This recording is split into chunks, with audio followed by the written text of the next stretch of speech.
Hello everyone, it's Kari. Welcome back to my channel and welcome back to another Keeping It New with Kari video. And today we're going to be using the stamp set from My Favorite Things called Bitty Bears.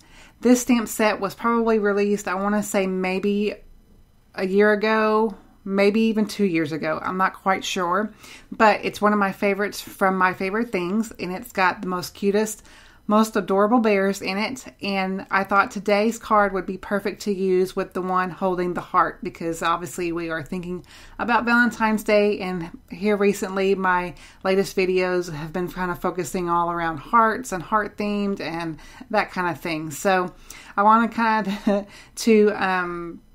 do this video right by having another heart.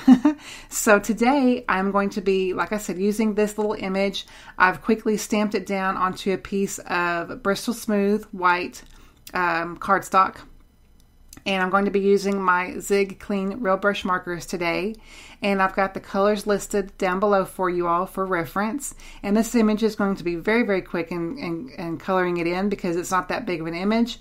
But what I'm going to do is, on the heart, I wanted it to have a kind of like an ombre theme and incorporate all of the colors that I will die cut later out of cardstock, incorporated into the heart. So for those colors, I'm using light violet, light carmine, and wine red to have that ombre effect on my heart.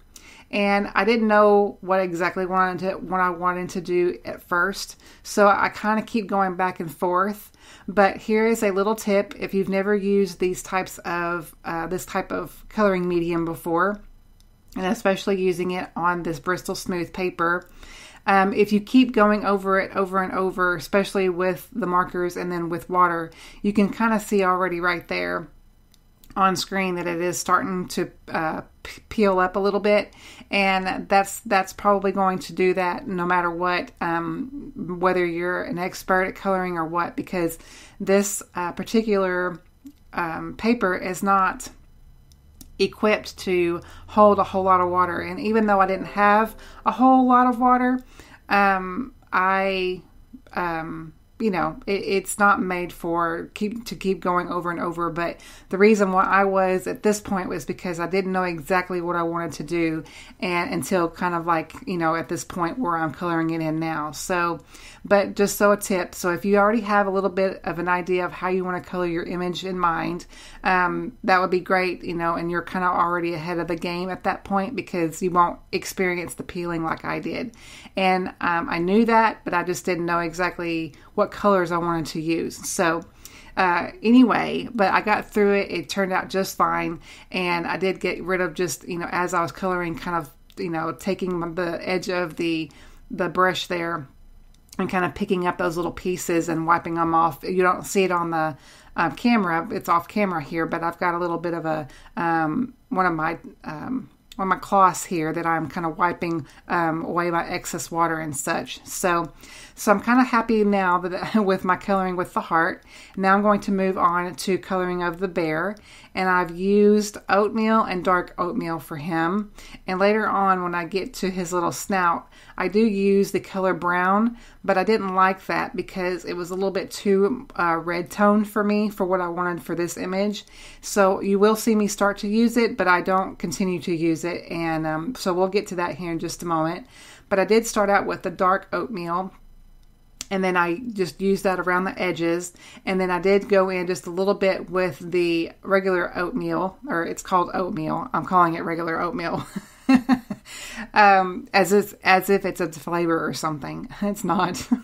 But anyway, just going on with oatmeal and dark oatmeal, and kind of, giving a little bit of contrast there, and kind of keeping the edges darker, and then, taking my water brush and pulling that color out. So you can see there that I started to use that brown, and I didn't like it. So this is where I kind of start using the regular, here I go again, regular oatmeal, the oatmeal.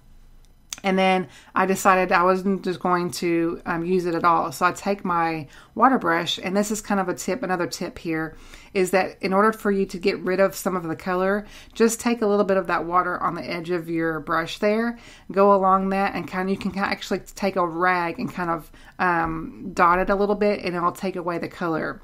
So thankfully this was not a very big image anyway, so it didn't affect it too much. But this is pretty much all of the coloring for this image. So now I went ahead and used the coordinating die to die cut that off camera. And now we're going to go ahead and put together the rest of our card. So I've got a piece of just regular pattern paper here from My Favorite Things. This is the black and white stripe diagonal. And this is probably one of my favorite 6x6 paper pads that I have because it's so versatile. You can use it pretty much on anything. Black and white goes with pretty much anything in my opinion. And it kind of breaks up, kind of gives it a little bit of contrast to all the color that we're going to be adding with the die cut squares that I'm going to be showing here in just a few minutes.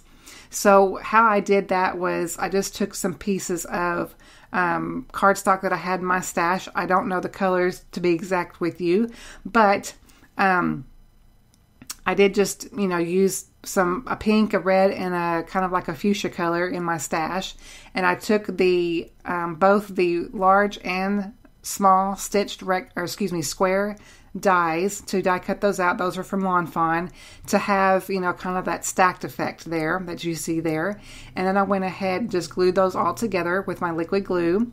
Then I added my little heart my little image that we went ahead and colored, and added that with some little bit of foam adhesive. And then I went ahead and took the Scripty Hugs die from Lawn Fawn and went ahead and used those same cardstock colors and added that to all three of those die cuts together with liquid glue as well.